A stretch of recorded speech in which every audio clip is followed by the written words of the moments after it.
Hi there. Let's take a look at Chapter 3.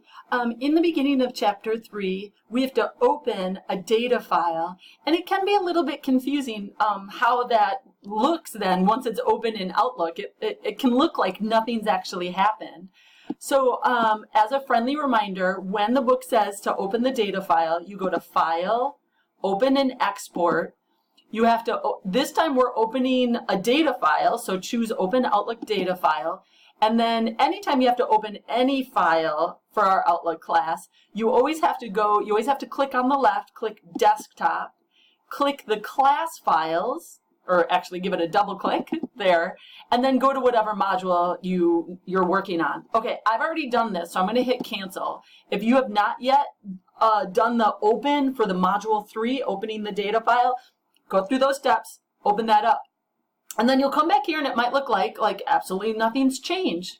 What you need to do, I'm going to make this bigger. What you need to do is actually scroll down here in your navigation pane.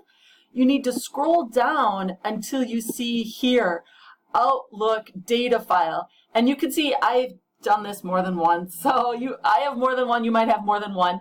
Just hunt around until you can find what looks like the work that you need for Chapter 3. So I have 2 data files just to show you. So I'm just going to hunt around. I'm looking in my inbox, and I can see, well, it's not that one. Oh, maybe it is that one. Anyway, or it's this one. Hunt around until you can find that information that you need to proceed on with Chapter 3. And I just want to give you one more hint. So in Module 3, keep calling it chapter, Module 3.